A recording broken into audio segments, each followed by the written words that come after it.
পরমা দেবী তার 3 ছেলে এবং 3 বৌমাকে নিয়ে শহরে বাস করে। আর সে সব সময় তার 3 বৌমাকে নিয়ে খুবই বিরক্তিকর পরিস্থিতির মধ্যে দিয়ে দিন কাটাতো। আর সেটার কারণ ছিল তার 3 বৌমা অতিরিক্ত বেশি পরিমাণে খাবার খেতে পছন্দ করত। এমনকি বাড়ির 3 বৌমা অন্য কারোর জন্যই খাবার রান্না করত না, কিন্তু নিজেদের জন্য আগেভাগে খাবার রান্না করে নিত। এমনই একদিন সকালবেলা, বড় বৌমা, মেজ বৌমা, আরে কোথায় গেলে তোমরা? আজকে সকালে জলখাবারটা পাবো না? প্রতিদিন আর এরকম ভালো লাগে না। আচ্ছা, তোমরা কি জানো না আমরাও সকালবেলা জলখাবার খাই? তাহলে তোমরা প্রত্যেকদিন শুধুমাত্র নিজেদের জন্য খাবার রান্না করো কেন, আর আমাদেরকে বাদ দাও কেন? মা, আপনি তো জানেন রান্না করতে গেলে কতটা পরিশ্রম করতে হয়, তাই আমরা অত পরিশ্রম করতে পারবো না। তাছাড়া সকালবেলা ঘুম থেকে উঠে আমার খুব খিদে পেয়েছিল, তাই ভাবলাম আমি একটু স্যান্ডউইচ বানিয়ে ফেলি। তাই বেশি দেরি না করে শুধু নিজের জন্যই স্যান্ডউইচ বানালাম, কিন্তু এখন আবার খিদে পাচ্ছে, আর এতটাই খিদে পাচ্ছে আমি কোনোভাবে রান্না করতেই পারবো না। তাহলে তো তোমাকে বলাটাই আমার ভুল হচ্ছে। তুমি রান্না করবে না, তাহলে কে রান্না করবে? মেজো বৌমা, তুমি তাহলে জলখাবারটা বানিয়ে ফেলো, কারণ ওরা 3 ভাই তো অফিসে যাবে বলে রেডি হচ্ছে। ওরা নিশ্চয়ই অফিসে খেয়েই তো যাবে। আপনি কি বলছেন মা? আমি রান্না করব? আপনি তো জানেন আমার হাতের রান্না একদমই ভালো হয় না, তাই সকালবেলা উঠে আমার খিদে পেয়েছিল বলে আমি নিজের জন্য 5-6 প্যাকেট ম্যাগি বানিয়ে খেয়ে নিয়েছি। তা না হলে খিদের জ্বালায় এতক্ষণ আমি অজ্ঞান হয়ে পড়েই যেতাম, আমাকে কেউ দেখার থাকতো না। হে ঈশ্বর, তোমরা কোথা থেকে উঠে এসেছো বলো তো? সত্যি এখন মনে হচ্ছে তোমাদের 3 জনকে বাড়িতে নিয়ে এসে আমি খুব বড় ভুল করেছি। সব সময় শুধু খাই আর খাই। তোমরা 3 জনে নিজেদের জন্য খাবার বানিয়ে নিলে, আর আমাদের জন্য খাবার বানাতে পারলে না। আচ্ছা, তোমরা দুজনে রান্না করতে পারবে না শুনলাম, কিন্তু ছোট বৌমা, তুমি অন্তত আমাদের জন্য কিছু খাবার বানাও। মা, আমি কোনো মতেই এখন রান্না করতে পারবো না। আপনার বড় বৌমা, মেজো বৌমা সকালবেলা ঘুম থেকে উঠে খাবার খেয়ে নিজেদের পেট ভরিয়েছে, কিন্তু আমি এখনো পর্যন্ত মুখে জল পর্যন্ত দিতে পারলাম না। আর সকাল থেকে না খেয়ে থাকার জন্য আমার মনে হচ্ছে প্রেশার লো হয়ে গেছে। আমার বড্ড বেশি মাথা ঘুরছে, আমার খুব দুর্বল লাগছে। মা, আমি রান্না করতে পারবো না। 3 বৌমার মুখে এরকম কথা শুনে শাশুড়ি মা ভীষণ রেগে যায়, আর এর ফলে সে তার বৌমাদের উপর রাগ প্রকাশ করতে শুরু করে। আর এমন সময় বাড়ির ছেলেরা সেখানে চলে আসে। এই কবিতা, তোমার কি একদমই লজ্জা শরম বলতে কিছু নেই? তুমি খাবার তৈরি করতে পারবে না মানে? এই বাড়িতে তোমরা 3টে বউ থাকা সত্ত্বেও আমার মাকে সমস্ত কিছু করতে হবে কেন? তোমরা কি শুধু নিজেদের খাবারটাই বুঝে নাও, আর আমাদের জন্য একবারও ভাবো না? দাদা, তুই একদম ঠিকই বলেছিস। এরা 3 বৌমা যদি এতটাই ভালো হতো, তাহলে এরা আমাদের কথা মাথায় রাখতো, এরকম নিজেরাই পেট ভরে সকালবেলায় খেয়ে নিত না। তোরা আর কিছু বলিস না। কেউ যখন রান্না করতে পারবে না, তাহলে সকালবেলা এবার থেকে আমি রান্না করব। কিন্তু এখন যেহেতু তোদের অফিসে যেতে দেরি হচ্ছে, তাই তাড়াতাড়ি তোরা খাবার অর্ডার করে দে, তবেই তোরা খাওয়া দাওয়া করে সময় মতো অফিসে যেতে পারবি। এই শুনে বড় ছেলে তখনই খাবার অর্ডার করে দেয়, আর যা দেখে 3 বৌমা খুবই খুশি হয়, কারণ তারা এবার বাড়ির খাবারের সঙ্গে সঙ্গে বাইরের অর্ডার দেওয়া খাবারও খেতে পারবে। কিছুক্ষণের মধ্যেই তাদের অর্ডার দেওয়া খাবার চলে আসে, আর সবাই মিলে একসঙ্গে খাওয়া শুরু করে। কিন্তু পরমা দেবী তার 3 বৌমাকে খুব অল্প পরিমাণে খাবার দেয়। তোমরা তো সকালবেলা খেয়েছো, তাহলে এখন কম করে খাও, আর বাকি যা খাবার আছে আমি আর আমার 3 ছেলে খাবো। এভাবেই পরমা দেবী তার 3 বৌমাকে কম কম করে খাবার দিয়ে নিজে এবং তার 3 ছেলে বেশি বেশি করে খাবার খায়।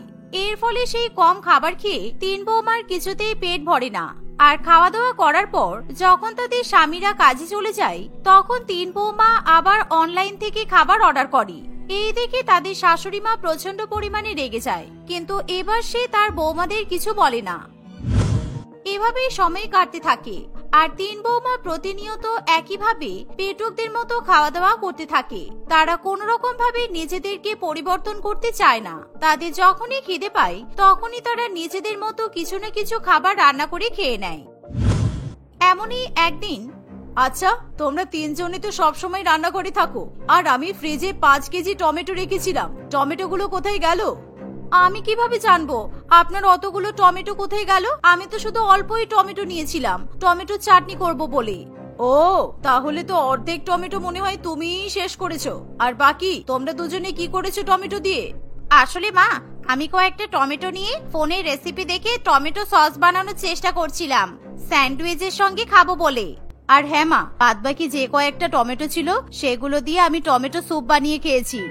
তোমরা তিনজনে যেদিন থেকে এই বাড়িতে এসেছো সেদিন থেকে আমার রেশন পত্র মাস শেষ হওয়ার আগেই শেষ হয়ে যাচ্ছে, আর আমাকে আবার বাজার করতে হচ্ছে। তোমরা কি একবারও ভেবেছো অত অত জিনিসগুলো কোত্থেকে আসছে? না না, তোমরা তা ভাবতে যাবে কেন? তোমরা তো খাবার খাওয়া ছাড়া অন্য কিছু ভাবতেই পারো না।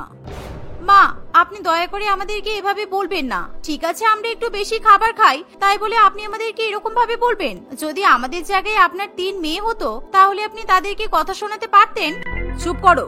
তোমাদের জায়গায় যদি আমার মেয়েরা থাকতো আর ওরা যদি তোমাদের মতো পেটুক হতো তাহলে আমি ওদের সঙ্গেও এরকমই ব্যবহার করতাম। তোমরা যা খাবে এবার থেকে কম কম করে খাবে, তা না হলে কিন্তু এবার বাড়ির আনাজ রেশন শেষ হয়ে গেলে সব তোমরাই কিনবে, আমি আর কিছু কিনে আনতে পারবো না। এভাবে শাশুড়ি মায়ের কথা শুনি 3 বৌমা একটু চিন্তায় পড়ি। আর পরমা দেবী মনে মনে ভাবে, আমার 3 বৌমা, তোমরা নিজেদেরকে খুব চালাক মনে করো তাই না? তোমরা কি মনে করো শুধুমাত্র তোমরা নিজেদের জন্যই খাবার রান্না করবে আর প্রতিদিন বাড়ির আনাজগুলো নষ্ট করবে?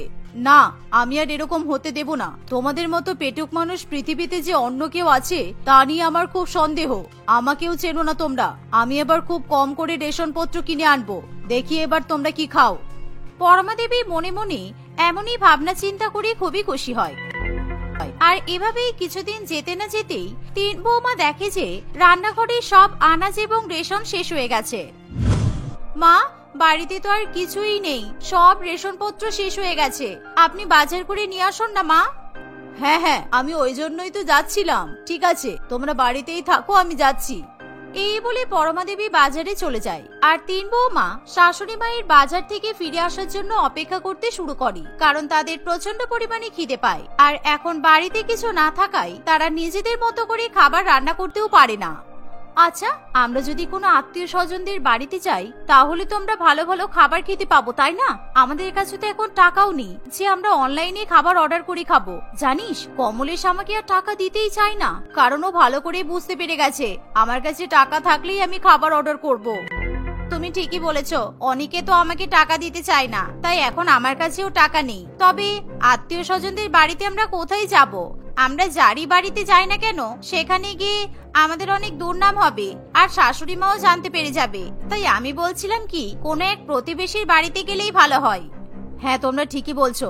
শোনো, আমি ভাবছি যে বুলটি কাকিমাদের বাড়িতে যাব, চলো। এই বলে 3 বৌমা বুলটি কাকিমাদের বাড়িতে চলে যায়। কি ব্যাপার, তোমরা 3 জনে আমার বাড়ির সামনে? কি হয়েছে?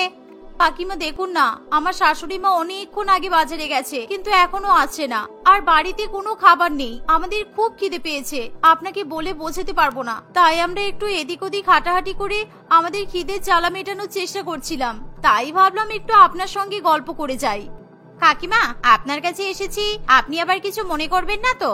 তাছাড়া এখন তো আবার আপনাদের খাবার খাওয়ার সময় হয়ে গেল, আমরা তবুও এখানে চলে এলাম। আরে না না, কিছু মনে করার কি আছে, চলো চলো ভেতরে চলো। আর তাছাড়া তোমরা ঠিক সময় এসেছো, খাবার খাওয়ার সময় হয়ে এসেছে যখন, তখন আমি তোমাদেরকে খাবার খাইয়েই ছাড়বো। আমি তো খেতেই যাচ্ছিলাম। এই দেখো, টেবিলে এখনো খাবার আছে, নাও তোমরা 3 বৌমা খেয়ে নাও। এই পেটুক 3 বৌমাকে খাবার খাওয়ার কথা তো বলে দিলাম, কিন্তু আমাকে তো পরমা আগে বলতো যে ওর 3 বৌমা নাকি খুবই পেটুক, এরা নাকি খুব বেশি বেশি খাবার খায়। তাহলে মনে হচ্ছে আজকে আমার সব খাবার খেয়ে শেষ করে দেবে। বলটি দেবী মনে মনে এমনই ভাবনা চিন্তা করতে থাকে। আর ইতিমধ্যেই 3 বৌমা সমস্ত খাবার খেয়ে শেষ করে দেয়। আর এই দেখে বুলটি কাকিমা একেবারে চমকে ওঠে। কাকিমা, প্লিজ কিছু মনে করবেন না, আসলে আমাদের না প্রচন্ড খিদে পেয়েছিল, তাই আমরা আপনার সব খাবার খেয়ে নিলাম। ঠিক আছে, এখন তোমাদের পেট ভরেছে তো, তাহলে যাও এবার, তাহলে তোমরা তোমাদের বাড়িতে যাও। মনে হচ্ছে তোমাদের শাশুড়ি মা চলে এসেছে। এই শুনে 3 বৌমা নিজেদের বাড়ি চলে আসে। আর বুলটি কাকিমা এবার মনে মনে 3 বৌমাকে অনেক গালমন্দ করতে থাকে। দূর, আমার ভাত, চিকেন, মটন, মাছ সব খেয়ে নিল। আমি ভেবেছিলাম আজকে আমি অনেক দিন পর এত ভালো ভালো খাবার খাবো, কিন্তু ওরা 3 জনে সব খেয়ে শেষ করে দিল। খুব রাগ হচ্ছে। ওদের 3 জনকে আমি আর কখনোই আমার বাড়িতে ঢুকতে দেব না, পেটুক কোথাকার। আর এদিকে 3 বৌমা বুলটি কাকিমার বাড়ি থেকে পেট ভরে খাবার খেয়ে এসে প্রচন্ড পরিমাণে মজা পায়। আজকে খুব মজা হলো, বুলটি কাকিমাকে বোকা বানালাম। বুলটি কাকিমা আজকে কত ভালো ভালো খাবার রান্না করেছিল বলতো, আমরা যদি না যেতাম তাহলে কি জিনিস মিস করে ফেলতাম।